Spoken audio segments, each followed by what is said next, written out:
여러분 오늘은 지난 시간에는 우리가 신명기 5장에 있는 출애굽기 20장에서 하나님께서 1세대들에게 하나님의 백성들이 살아가야 될 하늘나라 헌법과도 같은 그러한 그 말씀, 십계명을 주셨는데 신명기 5장에서 또 이 세대들에게 동일한 십계명을 주시는 것을 우리가 배웠습니다.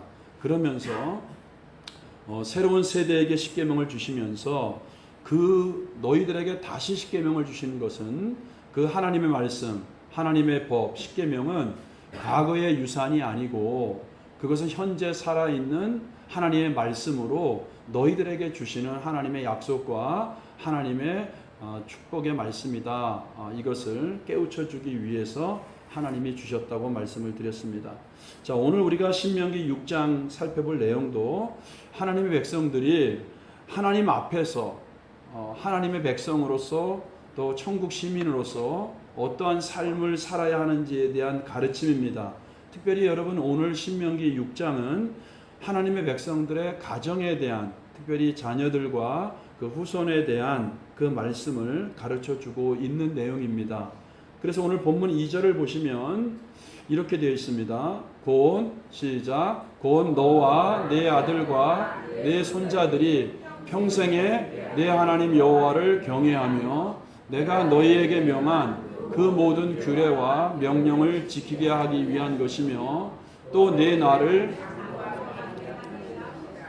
자, 여기 보면은 특별히 2절에 보니까 내 아들과 내 손자들이 평생에 하나님을 사랑하고 섬기고 경외하게 하기 위함이다. 이렇게 말씀을 하고 있는 것이죠. 그래서 오늘 이 말씀을 기록하게 하신 이유는 바로 지금 이스라엘 백성들뿐만 아니고 가정의 자녀들이, 후손들이 평생에 걸쳐서 어떻게 하나님을 섬기고 하나님을 경외하고 하나님 앞에서 살아가야 하는가, 이 말씀을 주신 것에 대해서 말씀을 하고 있습니다. 자, 그래서 오늘 여러분 우리가 그러면 우리의 가정이 하나님께서 나에게 선물로 주신 우리 자녀들도 그렇고 하나님께서 또 우리의 가정들을 세우셨는데 우리의 가정에서 그러면 어떻게 우리가 평생에 하나님을 경외하며 하나님이 주시는 영육간의 축복을 누리면서 우리가 살아갈 수 있는가, 오늘 본문을 통해서 한 3가지 정도로만 시간이 많이 갔으니까 짧게 한번 생각해 보도록 하겠습니다. 자, 어떻게 그러면 가족 모두가 하나님을 잘 섬길 수 있는가? 첫 번째는 하나님의 말씀을 마음에 새겨야 된다. 한번 따라해 보세요. 말씀을 마음에 새겨야 한다. 6절 말씀을 보시면 너무나 유명한 말씀이죠. 특별히 여러분 우리가 이스라엘에는 그 테필린의 말씀이라고 4가지 말씀이 있습니다. 모세오경에. 그런데 4가지 말씀 중에서 특별히 신명기 6장 4절에서 9절까지 말씀은 이스라엘 백성들이 가장 중요하게 생각하고 그들이 특별히 암송하는 그러한 테필린, 아주 중요한 말씀입니다. 그런데 6절에 보시면 시작. 오늘 내가 네게 명하는 이 말씀을 너는 마음에 새기고. 이 말씀이 뭡니까? 마음에 새기기 위해서는 날마다 말씀을 읽어야 됩니다. 반복적으로 읽어야 됩니다. 그래서 마음에 새기는 것은 말씀을 읽고 묵상하고 암송함으로 인해서 이 말씀이 우리로 얘기하면 이게 암송이 되는 거예요, 그냥. 그래서 여러분 정통적인 유대인들은 보통 13세에 성인식을 유대인 아이들이 하는데 그들은 여러분 성인식 할 때 보면은 그냥 평범한 가정의 유대인들은 모세오경은 다 암송을 해버려요, 그냥. 창세기부터 신명기까지는 다 암송을 해버려요. 그리고 이제 뭐 아론 계열의 뭐 제사장 계열이나 이런 사람들 지금도 이렇게 흘러내리고 있거든요. 그래서 미국에 가면 지금도 147대 아론 후손 그 코엔 박사라고 있죠. 게리 코엔 박사라고. 근데 이 사람 같은 경우는 예수를 실질적으로 바울처럼 만나고 나서 유대교에서 회심을 했죠. 그래서 유대교에서 완전히 그냥 단절시키고 가족에서도 파문당하는 그런 분인데 이제 그런 제사장 같은 분들은 아예 구약 자체를 다 외워버립니다. 근데 히브리인들이 성경을 외우는 거는 그들의 어떤 알파벳, 음율 이런 거에 맞춰서 조금 그들은 좀 쉽게 되어 있어요. 그래서 찬양 가락으로도 외우고 운율로도 외우고. 자, 그런데 어찌됐든 간에 여러분, 그들은 이렇게 하나님의 말씀을 다 마음에 새기기 위해서는 날마다 하나님 말씀을 매일 머리를 흔들면서요. 그 예루살렘 가면은 통곡의 벽 있잖아요. 서쪽 벽 있는 데 가면은 그 안에 지하 광장이 있거든요. 그 안에 들어가면 이 어린 아이들부터 이렇게 성경을 피고요. 머리를 흔들면서 그렇게 성경을 낭송을 하고 암송을 해요. 그러니까 마음에 새기기 위해서는 어떻게 해야 돼요? 우리도 하나님의 말씀을 늘 가까이 해야 돼요. 그리고 우리는 일단 우리가 중요한 구절들이 있죠. 중요한 구절들이라도 우리는 계속해서 말씀을 늘 묵상하고 읽고 암송하고. 그래서 말씀을 날마다 읽고 묵상하고 큐티하고 암송함으로 인해서 이 말씀이 내 삶의 내 생각의 기준이 되고 내 행동의 기준이 되고 우리 가정의 기준이 되고, 그래서 말씀의 사람으로 완전히 체질화시키라는 겁니다. 말씀을 새기라는 것은 그거예요. 말씀의 사람으로 체질화시켜라. 그러니까 말씀이 체질화되려면은 성경을 계속 가까이 하고 습관화시켜야 되겠죠. 자, 그래서 마음에 새기라. 그런데 여러분, 지금 6절을 보면은 오늘 내가 네게 명하는 이 말씀을 누구가 새겨야 됩니까? 너는 마음에 새겨야 돼. 그러니까 먼저는 자녀들에게 말씀을 새기라 이렇게 말하지 않고 오늘 이 말씀을 먼저 받는 저와 여러분들에게, 다른 말로 하면 부모 세대들에게 먼저 하나님께서 명령하고 있다는 것입니다. 부모가 먼저 하나님의 말씀으로 체질화되지 않으면 어떻게 가정에 하나님이 나에게 주신 선물, 자녀들을 말씀의 사람으로 말씀을 마음에 새길 수 있겠습니까? 그러므로 먼저 부모 세대가 말씀의 본을 보여야 됩니다. 우리가 여러분 어려서부터 우리 자녀들에게 늘 부모들이 성경을 읽는 습관, 성경을 읽는 모습을 보여주고, 부모들이 매일 텔레비전 보고 매일 세상적으로 노는 모습 보여주면 그 자녀들이 여러분 어떻게 성경의 사람이 될 수 있겠습니까? 그래서 우리가 찬송가 579장 2절에 보니까 이런 구절이 있죠. 아침 저녁 읽으시던 어머니의 성경책. 아침 저녁 읽으시던. 자녀들이 볼 때 아침 저녁으로 우리 부모 세대는 읽었어요. 근데 우리는 그렇게 하고 있나요, 여러분? 그리고 손때 남은 구절마다 본듯 모습 선하다, 이런 찬양 가사죠. 그리고 199장에도요. 어머니의 무릎 위에 앉아서 재미있게 듣던 말. 어머니의 무릎 위에 앉아서. 참 반성이 많이 되죠. 그때 일을 지금도 내가 잊지 않고 기억합니다.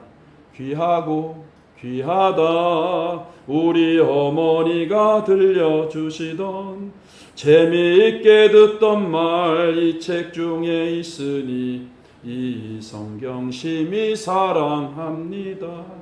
자, 그러니까 부모의 성경을 읽는 모습을 통해서 부모님이 성경에 대해서 하나님이 누구신지, 예수님이 어떤 분이신지, 어떤 일을 하셨는지, 하나님의 사랑과 은혜에 대해서, 천국에 대해서, 십자가의 사랑에 대해서, 구원에 대해서 이렇게 어머님이 성경을 통해서 이렇게 늘 가르쳐 준 것, 그것이 귀에 선하다는 거 아니겠습니까? 근데 199장 3절 있잖아요. 두 번째 보니까 이것도 참 마음이 찔려요. 어머니가 읽으며 눈물 많이 흘린 거. 그러니까 어머니가 은혜를 안 것이죠. 성경을 읽을 때마다 어머님이 하나님의 사랑과 은혜를 느끼니까 어머니가 성경을 읽으면서 눈물을 많이 흘렸어요. 어머니가 읽으며 눈물 많이 흘린 거 지금까지 내가 기억합니다. 이렇게 여러분 자녀들에게 어릴 때의 신앙교육은 굉장히 임팩트가 강한 거 아니겠습니까? 그래서 사랑하는 성도 여러분, 자녀는 부모의 모습을 이렇게 모방하고 본받기 마련입니다. 우리가 잘 알고 있듯이 가정이 깨어지고 가정이 불화하면 그런 가정에서 자란 아이들도 훗날 불우하고 불화한 가정을 만든다는 것은 여러분 우리가 상식적으로 알고 있는 널리 알려진 이야기 아닙니까?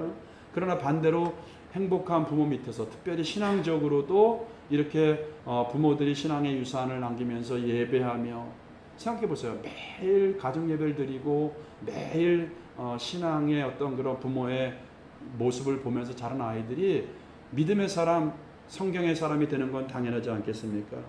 그러므로 사랑하는 성도 여러분, 자녀들에게 신앙의 유산을, 믿음의 유산을 물려주고 또 그들 마음속에 살아있는 하나님의 말씀을 새기기 전에 먼저 하나님은 우리에게 너의 마음에 먼저 말씀을 새겨라.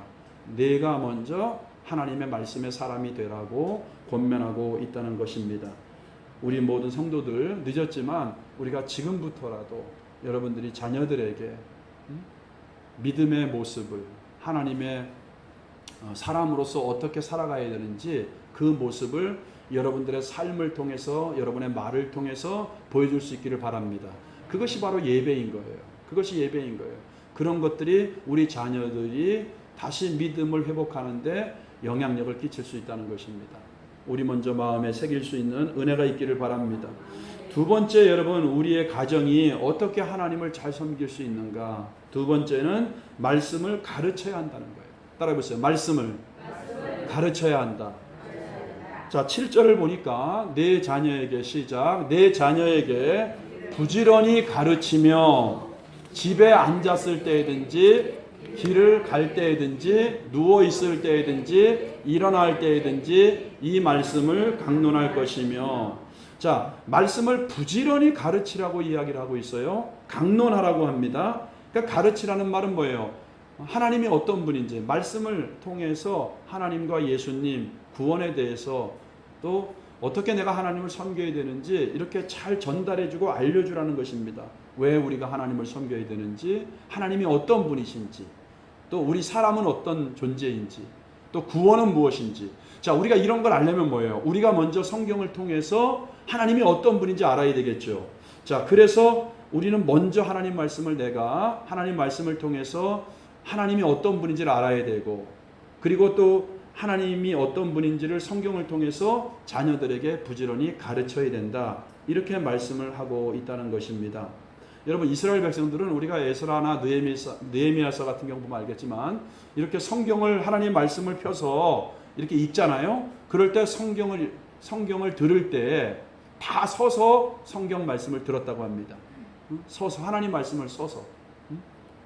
그리고 지금도 마찬가지예요. 우리가 어릴 때만 해더라도 아주 경건한 그 이제 신앙의 그런 사람들 보면은요, 성경을 읽을 때도 어떤 분 그러잖아요. 이렇게 목욕을 하고, 그 다음에 이렇게 옷 있잖아요. 의관을 다 정제하고, 또 심지어는 막 무릎을 꿇고 그렇게 성경을 읽었다고 하잖아요. 자, 하나님 앞에서 우리가 그런 것들은 우리가 하나님을 이렇게 경외한다는, 하나님을 이렇게 존중한다는 그런 의미에서 아주 뭐 좋은 자세라고 생각을 합니다. 그런데 여러분, 하나님께서는, 자, 7절 말씀 보면은 하나님 말씀을 읽을 때, 하나님 말씀 배울 때, 하나님 말씀을 들을 때 꼭 서서 하거나 무릎을 꿇지 않아도 된다고 7절을 보니까 말씀하고 있어요. 그죠? 집에 그냥 앉았을 때든지, 우리가 소파에 앉았을 때든지 하나님 말씀을 가르치라는 것이죠. 하나님 말씀을 읽어주라는 것이죠. 또 길을 갈 때든지, 오늘 말은 뭐예요? 우리가 운전하고 갈 때도 마찬가지잖아요. 뭐 우리 여자분들도 마찬가지고, 뭐 설거지 하면서도 막 이렇게 막 아주 어떤 때는 사모님이 하도 틀어놔서 제가 대화가 안 돼요. 그러니까 여러분, 우리가 항상 차 안에서도 마찬가지죠. 찬양을 틀어놓고 또 이렇게 성경을 틀어놓고, 그러니까 누워 있을 때든지. 그러니까 여러분, 누워서라도 어떻게 돼요? 누워서라도 하나님 말씀 들어야 되고요.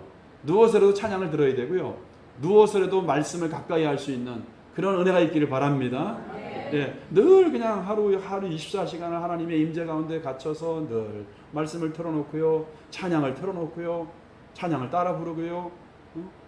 여러분, 그럴 때 나도 모르게, 왜냐하면 말씀과 찬양을 통해서 성령이 역사하시잖아요. 그러므로 나도 모르게 악한 것들이 떠나게 되고, 내 약한 것들이 치유받게 되고, 내 영혼이 다시 살아나는 놀라운 하나님의 임재와 능력을 경험하게 될 줄로 믿습니다. 우리가 여러분, 이런 간증들은 너무나 많지 않습니까? 여러분, 늘 운전할 때도 여러분, 그러니까 찬양을 틀어놓으세요. 말씀을 틀어놓으세요.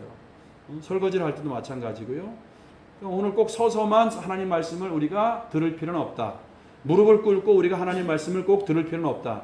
여러분, 소파에 앉아서도, 운전하면서도, 심지어는 누워 있으면서, 또 일어날 때든지 하나님의 이 말씀을 가르쳐라. 이 말씀을 들려줘라. 여러분, 우리 자녀들에게 부지런히 하나님 말씀을 가르쳐 줄 수 있는 그런 저와 여러분 될 수 있기를 바랍니다. 반복적으로. 여러분, 한번 8절 9절을 보세요. 8절 9절을 보면은 신명기 8절 9절 시작. 너는 또 그것을 내 손목에 메어 기호를 삼으며 내 미간에 붙여 표로 삼고 또 내 집 문설주와 바깥문에 기록할지니라. 여러분 한번 PPT를 보세요. PPT를 보시면은 자 이거 보세요. 이스라엘 백성들이 신명기 요거 6장 8절이거든요. 너는 또 그것을 내 손목에 매어 기호를 삼으며 내 미간에, 요 미간에 붙이라는 거예요. 표로 삼고 요 이제 미간에 붙이는 게 우리가 알고 있는 테필린 하는 겁니다. 그래서 요 테필린이라는 것은 우리가 마태복음에 보면은 자 그들의 모든 행위를 사람에게 보이고자 너무 형식화되었다는 거예요. 그 바리새인 서기관들이 예수님이 그걸 지적하고 있는 거예요. 실질적으로 하나님의 말씀대로 순종하면서 말씀대로 살진 않고 그냥 외식만 하고 있다는 것을 예수님이 지적하는 내용 중에 바로 경문, 요 테필린이 나옵니다. 자, 요 테필린이라는 거, 경문띠를 넓게 하며 옷수를 길게 한다는 거예요. 사람들에게 보이려고. 에헴, 나는 하나님 말씀을 이렇게 가까이 하는 사람이야. 나는 말씀을 날마다 읽는 사람이야. 이걸 자랑하기 위해서. 그러나 예수님이 그것을 지금 지적하는 거고요. 자, 신명기에 나오는 테필린 바로 미간에 붙이는 게 이겁니다. 다음 장면 보여주세요. 자, 이러고 또 뭐 해주자. 내 집 문설주와 바깥문에 이렇게 하나님의 말씀이 기록된. 그래서 유대인들은 전부 다 가면은 이렇게 문 입구 쪽에 다 하나님의 말씀이 쓰여진 매주자가 이렇게 있습니다. 그 다음에 자 이렇게 이제 이렇게 옷의 옷 단술은 찌찌트라고 하는데 그 다음에 한번 보여줘 보세요. 자 이런 것들이 이제 매주자 이런 것들 매주자 종류들이고요. 그 다음에 요 미간에 붙이는 거는 이제 아까 테필린 얘기했죠. 이렇게 테필린 이렇게 머리 이렇게 붙이는 거. 그 다음에 요게 긴 거 있죠, 여러분들 이렇게 긴 거 보이시나요? 요게 옷단술이라 그러고 요게 바로 요런 것들이 이제 찌찌트라고 해요. 요런데 다 하나님 말씀으로 새겨져 있고 다 그래요. 감겨져 있고. 그 다음에 없나요? 자, 요런 것들이 그러니까 미간에 완전히 미간에 붙이면서 하나님의 말씀을 너의 삶의 기준으로 삼아라. 생각의 가치관의 기준으로 삼아라. 손목에 뭐예요? 매는 것은 뭐예요? 내 삶의 행동의 기준으로 삼아라. 또 가정에도 마찬가지예요. 매주자를 붙이는 것은 가정에 하나님의 말씀이 기준이 되게 하라. 자, 하나님의 말씀으로 살아내라고 하는 건데 유대인들 형식적으로 외식주의자들은 뭐예요? 이렇게 경문띠를 더 넓게 하고 옷단수를 길게 해서 나는 잘 봐 나를 난 이렇게 말씀을 나는 가까이 하는 사람이야. 그 외식에 대해서 예수님이 책망한 것을 볼 수가 있습니다. 여러분 그런데 하여튼 하나님 말씀을 우리는 7절 말씀 통해서 부지런히 가르쳐야 됩니다. 할렐루야. 가르치려고 하면 내가 벌써 하나님의 말씀의 사람이 되어야 되겠죠. 여러분 말씀의 사람이 되어야 됩니다. 저도 지금도 세미나를 듣고 줌으로 공부하고 또 성경에 관계된 것은 제가 굉장히 공부하고 제가 가까이 하려고 노력합니다. 다른 뭐 어떤 프로그램의 방법이 아니고 하나님 말씀에 대해서는. 그리고 여러분 마찬가지 아니겠어요? 여러분들도 자녀들에게 말씀을 가르치기 위해서는 여러분도 끊임없이 성경을 공부하듯이 여러분들이 읽으시기 바랍니다. 요즘은 뭐 자료가 너무나 많이 있잖아요. 인터넷을 통해서도. 그래서 많이 가르치라는 거예요. 여러분 잘 알고 있는 남궁원 장로 아들 홍정욱 씨 알죠? 홍정욱 뭐 최연소 국회의원도 됐고 하버드도 수석 졸업한 이 홍정욱 의원인데 지금도 뭐 다양한 일을 하죠. 정치, 경제, 언론 여러 가지 일을 하는데 영향력을 끼치고 있습니다. 근데 이 홍정욱 부모 간증 들어봤나요, 여러분들? 그 어머님이 홍정욱을 교육할 때 남궁원 씨도 영화 배우지만 장로입니다. 남궁원도 누군지 모르는 사람이 있나 보네요. 자, 남궁원 씨 그 장로예요. 영화 배우였죠. 근데 그분과 그 다음에 이제 그 권사님 조춘장가 그러거든요. 이 권사님이 하여튼 이 남궁원 이 아들을 어릴 때부터 신앙의 가정이니까 잘 양육을 한 거예요. 근데 과외를 한 번도 안 시키고 참 그 어머님이 대단해요. 과외는 안 시켰는데 따라해보세요. 성경 과외는 시켰다. 성경 과외를 시켰대. 목사님들 불러다가 어떤 목사님은 와서 모세오경 마치 신학교처럼 어떤 목사님은 뭐 마태복음. 그 어릴 때부터 성경 과외를 시켰대. 성경 과외를. 성경은 뭐예요? 모든 지혜와 지식의 보고가 있는 하나님의 말씀 아니겠습니까? 그래서 이 친구가 여러분 하버드 수석 졸업했어요. 그리고 지금도 굉장히 영향력을 끼치죠. 그리고 여러분 또 심활경 사후 간증을 들어보니까 심활경 이 심사모님은요. 신명기 오늘 본문 있죠. 오늘 본문 이 테필린 제3의 구절이라고 하는데 이 신명기 6장 4절을 자녀 양육의 엑기스로 삼았대. 이 사모님은. 자녀 양육의 엑기스로 삼아서 이 자녀들 이렇게 미국에 이렇게 한인교회를 하면서 미국에 이렇게 이제 이민을 갔나 봐요. 이 목사님 사모님이. 자녀를 이제 미국에 사는데 미국에는 금요일만 되면 술 문화, 파티 문화래요. 미국에는 금요일 되잖아요. 그러면 친한 사람들 다 초청해 갖고서는 가든에서 고기고 먹고 다 이렇게 파티를 한대, 파티를. 근데 그들과 구별된 삶을 살기 위해서 금요일마다 가정에서부터 결국 뭐예요? 예배 드리고 말씀 가르치고 찬양하고 가정에서 이렇게 그들과는 다른 문화를 아이들한테 심어줬다는 거예요. 그런데 이 세 딸 있죠. 세 딸이 전부 다 교회에서 그 작은 개척교회에서 그 딸이 피아노 반주 치고 그러니까 교회에서 다 배운 거예요. 반주 치고 또 교회에서 이렇게 또 이렇게 뭐 성경도 배우고 그러니까 특별히 한 게 없대. 그래서 하버드 갔을 때 제일 놀란 게 그 교회 교인들이었대. 한 게 없는데 그 교인들이 제일 놀랐대요. 세 딸이 다 하버드를 갔다는 거 아닙니까? 하버드가 중요한 게 아니고 여러분 하여튼 우리가 우리 자녀를 어려서부터 말씀의 사람으로 믿음의 상향으로 양육하면 하나님이 책임져 주신다. 할렐루야. 이런 은혜가 우리들에게 있기를 바랍니다. 여러분 그런데 우리가 참 중요한 것은 이건 것 같아요. 우리가 어려서부터 자녀들에게 이렇게 말씀으로 양육하고 예배하고 신앙의 가정으로 이렇게 세워가려면은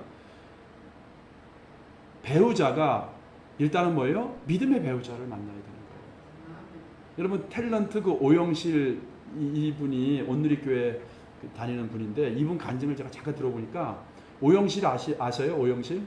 아나운서 오영실. 그리고 남편이 의사잖아요. 근데 남편이 멋있고 의사하고 그러니까는 예수도 안 믿는데 저 사람이랑 결혼했으면 좋겠다 이래서 이제 결혼을 한 거예요. 그러면서 한 가지 조건을 붙였죠. 자기는 7살 때부터 교회 다녔으니까 나랑 결혼하려면은 교회 다녀야 돼. 우리 여자들 그런 말 하잖아. 그죠? 나랑 교회, 남자들도 마찬가지. 나랑 결혼하려면은 교회 다녀야 되니까는 참 그 사람도 대단해요. 전 또 그런 간증은 처음 들어봤어요. 혈서를 썼대. 그 의사가 여기 손 있잖아요. 손을 이렇게 해가지고서는 뭐 네 구절인가 네 줄로 써. 그냥 뭐 나 결혼해도 뭐 이제 신학 교회 다니겠다고. 근데 결혼하면 다녀야 안 다녀요? 잘 아시네. 응? 근데 우리 장로님은 장로니까 됐잖아, 권사님. 응? 정희성 장로님은 근데 안 다녔어도 장로니까지 됐잖아. 그러니까 이렇게 훌륭한 가정도 있는데 하여튼 어쨌든 간에 여러분 보세요. 교회를 그냥 다닌다고 약속해놓고 혈서까지 쓰고 교회 안 다닌 거야. 그러니까 가치관이 다르고 문화가 다르니까요. 뭐 자기 신앙도 믿지 않는 남편 따라서 점점 자기 신앙도 다운되는 거야. 또 하나님이 아나운서 시켜주니까 이제 뭐 주일날도 이렇게 빠지게 되고요. 신앙생활도 안 하게 되고요. 그 마음에 공허가 일어나고요. 예수 잘 믿고 신앙생활 잘하던 사람이 믿지 않는 남편이랑 결혼해서 가정도 신앙생활도 잘 안 되고요. 자기도 오히려 영향을 받아서 오히려 믿음이 떨어지고요. 그러니까 마음이 허하고요. 그러니까 우울증이 온 거야, 우울증. 우울증이 오고 자기가 집에 뭐 다른 사람이 볼 때는 의사하고 아나운서니까 남부럽지 않은 것 같은데 매일 보니까 울고 있는 자기 자신을 발견하게 되더래요. 마음이 너무 공허하고 허하니까 이 사람이 쇼핑 중독에 걸린 거예요. 쇼핑 중독. 쇼핑 중독에 걸려갖고서는 헤어날 수가 없어요. 근데 물건을 좋은 걸 사면은 2, 3일 정도는 좀 허한 마음이 사라지고 기쁘니까. 근데 하나님께서 이것도 어떻게 끊게 했냐면은 다시 회복하는 과정에서 교회도 안 다니고 신앙생활도 안 한 거예요. 그러다가 아는 친구가 자꾸 이렇게 권면하고 그래서 이 사람을 온누리교회로 데리고 간 거야. 근데 온누리교회가 옛날에 뭐로 유명했어요? 지금도 마찬가지지만 찬양과 경배로 유명하잖아. 온누리교회는. 근데 딱 교회 들어가는 순간에 거긴 찬양을 엄청나게 많이 하거든요. 내내 우는 거예요. 그냥 찬양하면 왜 눈물이 나는지 이렇게. 그러면서 하나님이 그 사람을 만져주고 회복하고 치유를 한 거예요. 그러면 쇼핑 중독에서도 쇼핑을 백화점에 가서 물건 사려고 하면은 그 백화점에 있는 그 물건들의 냄새가 얼마나 지독한지 냄새를 나게 해서 하나님. 여러분 중독은 못 끊습니다. 우리 의지로 힘들어요. 누가 하게 해야 돼요? 하나님이 하게 하시는 거예요. 백화점 물건 사러 들어가면은 그 냄새 때문에 머리가 아파서 빨리 집에 가고 싶어서 결국 끊어지게 되고. 그 이분이 자녀들도 자기 아나운서고 의사고 애들이 똑똑할 줄 알았는데 애들이 또 공부를 너무 못해갖고 또 그것 때문에 어려서부터 양육을 못하니까. 여러분 우리가 그죠? 여러분 그러나 우리가 보세요. 오늘 말씀을 통해서 우리가 지금이라도 늦지 않았습니다. 지금까지 내가 이렇게 삶을 살지 못했다고 하면 여러분 지금이라도 여러분들이 결심을 하시고 내가 하나님의 말씀의 사람이 될 거야. 내가 지금부터라도 자녀들을 위해서 내가 눈물로 기도할 거야. 마치 어거스틴의 어머니 모니카처럼 우리 자녀들의 신앙 회복을 위해서 우리 자녀들이 하나님을 만나도록 그리고 앞으로의 인생이 정말 영육간에 승리하며 하나님께 존귀하게 쓰임받는 축복의 통로가 될 수 있도록 내가 이제부터라도 우리 자녀를 위해서 기도하리라. 그리고 내가 먼저 하나님의 말씀을 가까이 하고 자녀들에게 지혜롭게 지금부터라도 내가 마음이 상하지 않게 자녀들을 지혜롭게 하나님 말씀으로 권면하리라. 여러분 지금부터라도 하나님께 자녀들을 올려드리면서 여러분이 결단하면 됩니다. 그러면 하나님이 여러분들의 자녀 세대를 반드시 회복시키고 돌아오게 할 줄로 믿습니다. 이런 은혜를 하나님께서 여러분들에게 주시기를 바랍니다. 사랑하는 성도 여러분, 오늘 이 말씀을 통해서 시간이 되었기 때문에 제가 오늘 말씀은 여기까지만 하겠습니다. 다음 주일날 이어서 말씀을 드리겠습니다. 오늘 하여튼 여러분 하나님께서는 우리 자신도 우리 가정이 어떻게 그러면 하나님을 섬기면서 하나님이 주시는 은혜와 축복을 받을 수 있는가. 이제 다음 시간에 증거할 말이지만은 여러분 그 10절부터 보면은 하나님께서 우리가 손으로 하지 아니한 4가지 우리가 아니한 것을 하나님께서 주시거든요. 내 손으로 수고 안 해도 하나님이 주시면 우리는 영육간의 풍성함을 누릴 수 있습니다. 자, 그러므로 여러분 우리가 먼저 말씀의 사람이 되고 하나님을 잘 섬기는 가정을 말씀의 기초 위에 예배의 기초 위에 세우고 저와 여러분들이 하나님을 잘 섬기면 내가 심지 아니한 내가 파지 아니한 내가 건축하지 아니한 모든 것들 하나님께서 우리에게 주실 줄로 믿습니다. 이 은혜를 누리면서 오늘부터라도 새롭게 내가 먼저 말씀을 새기리라. 내가 이제부터라도 자녀들을 위해서 내가 기도하리라. 믿음의 가정으로 하나님 우리 가정을 축복해 주시옵소서. 이런 은혜가 저와 여러분에게 있기를 바랍니다. 우리 이 찬양 같이 부르겠습니다. 난